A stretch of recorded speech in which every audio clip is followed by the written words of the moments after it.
When we talk about the rivalry between the world's two superpowers, the US and China, Americans have long had the advantage of better soft power. But Tessa, that seems to be changing. That's right, Mariko. So there's a major annual study that has found that for the first time in the 20 years of them doing the study, more countries around the world favor China over the US. And there's a reason for that shift, right, Bill? Yeah, a lot of people will focus on the policies of Donald Trump, things like putting tariffs on other countries, the Iran war.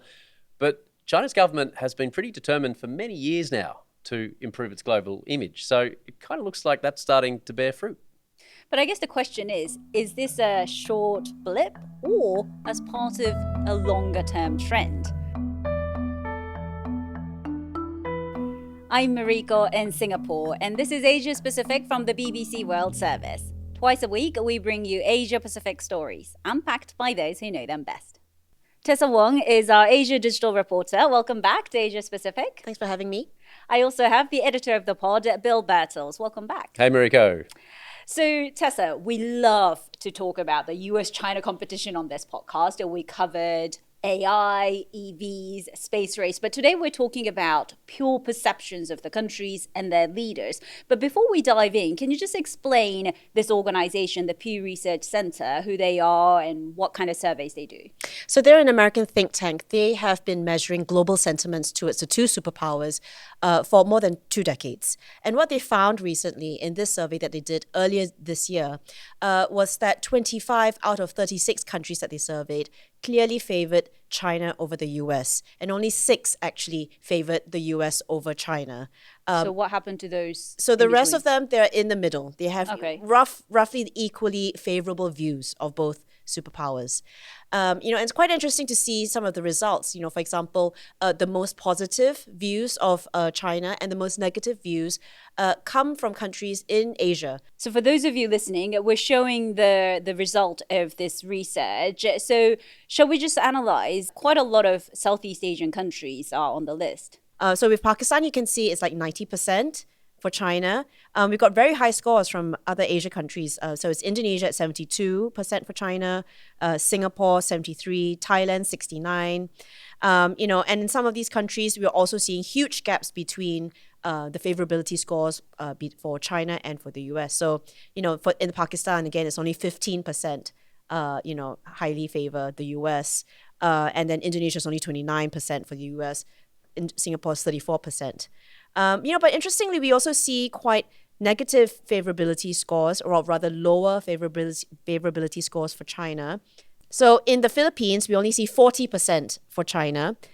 India is 23%. South Korea is 28%. These are all the scores for China.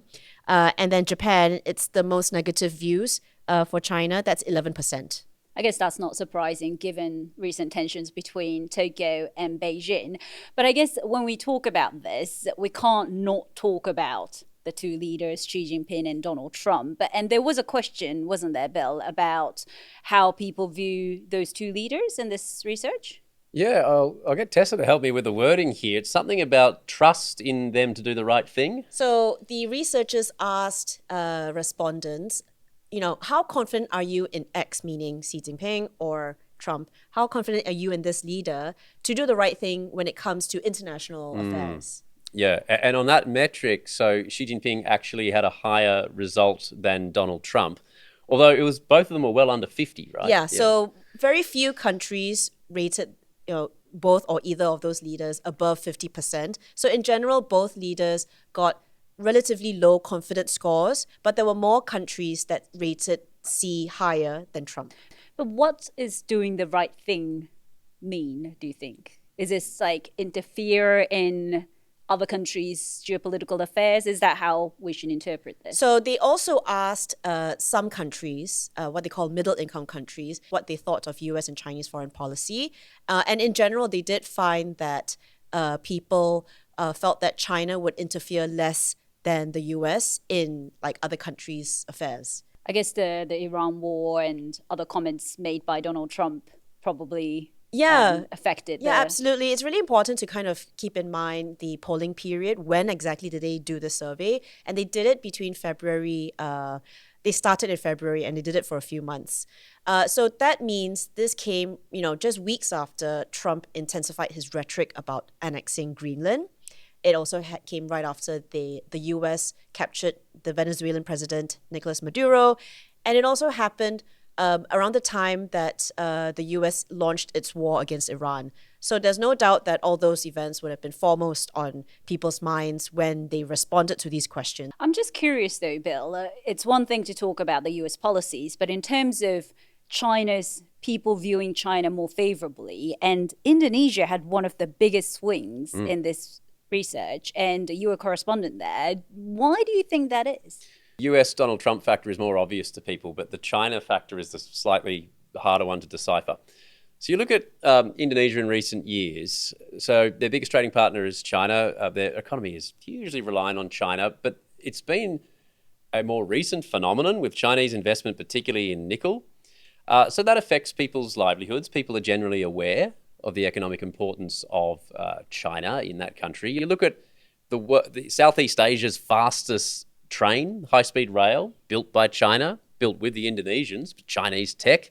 I've been on the Kereta Wush. It's fantastic. It's a great piece of kit. It goes from Jakarta to Bandung in 40 minutes.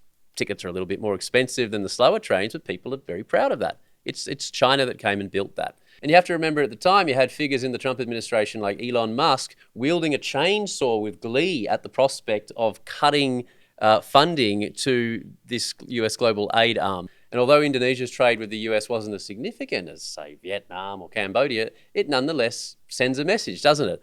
So I think it's quite easy to understand why this shift has been taking place. Just to follow on to that, actually there's a finding in the research that found that middle income countries, or what some people might call developing countries, they tended to skew much more positively towards China. And, wealthier countries tended to be a lot more suspicious of China. China has been investing in its own technological advancements, which is then exporting some of those tech around the world and having a real impact around the world. So that's electric vehicles or even AI, right? And a lot of people are wowed by that. And then I think after COVID as well, there's been a lot of, China has opened up a lot more considerably. There's been a lot more tourism. People have been coming in and kind of seeing some of the nicer parts of China for themselves, right? But I guess the question on China's rising soft power is whether it's organic or is it, kind of part of state media propaganda. You have a pretty strong opinion on this, Bill, I know. I think it's a bit of both.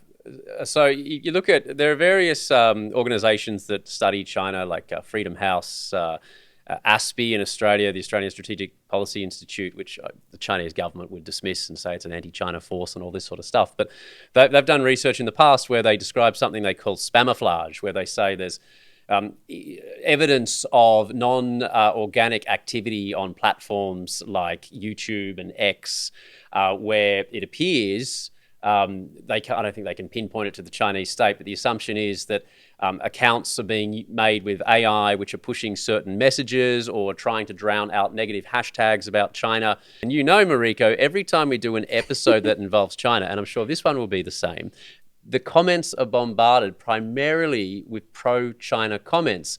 Some of them that look a lot like bots, they're not that coherent. Now, remember, this is a platform, YouTube, for those who are watching it on YouTube, which is supposedly, it is blocked in China.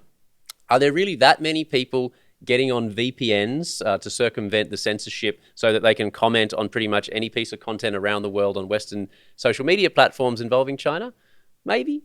Or is it likely that there might be a bit of coordination involved to get that sort of result? On social media, one of the things I've really noticed in the last few years are those travel videos about Chinese cities, particularly Chongqing.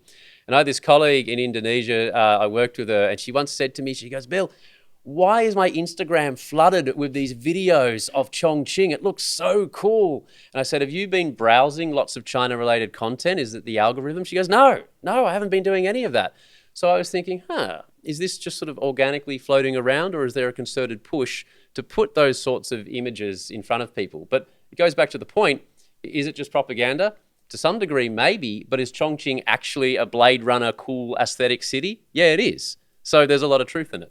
Yeah, and I was actually reading an article written by one of your colleagues, Tessa, about how Europeans, amid the heat wave that they're experiencing, they're starting to buy a lot more Chinese air cons, and maybe that, stigma that may have existed before of made in China products may be kind of disappearing. Yeah, I mean, it's really interesting to see how, just a few years ago, there was a huge wave of xenophobia in Europe because of COVID, at the height of COVID. And I even wrote about that on the website. And then, fast forward a few more years, and then now everyone's, trying to buy a Chinese aircon. So, I think that's also one example of what I was saying about how, a lot of technological advancement, or just, the way that China has been able to kind of just pump out a lot of these products into, that we use in our everyday life, and it can do it at such low cost, and, can provide, that level of advancement.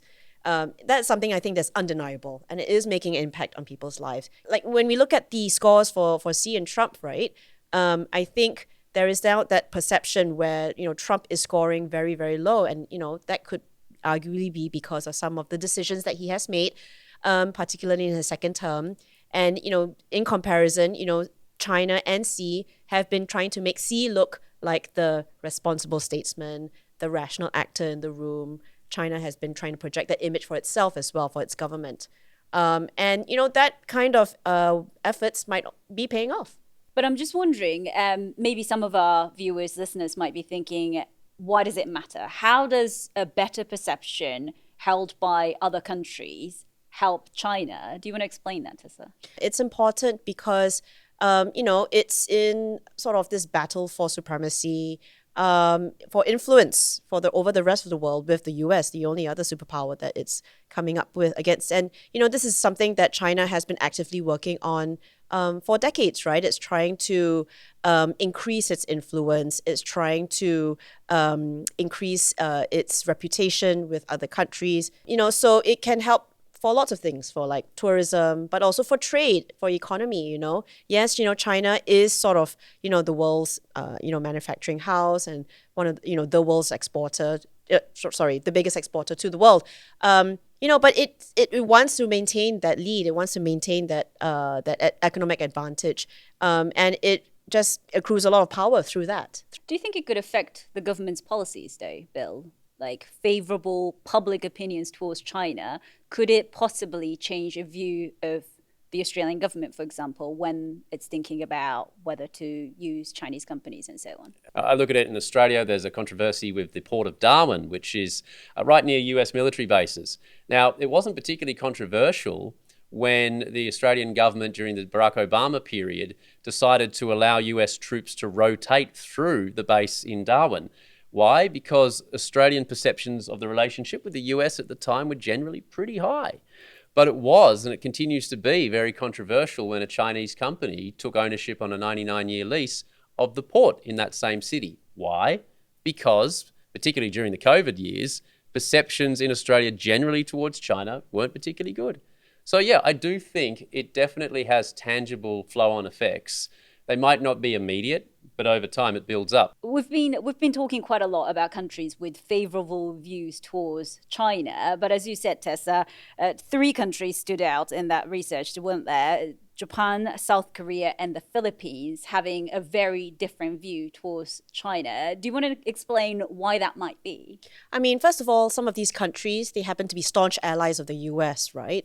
And they also have had a lot of conflict with China in recent years. Japan, as you know, in recent months, there has been a lot of tension, especially with Prime Minister Takaichi.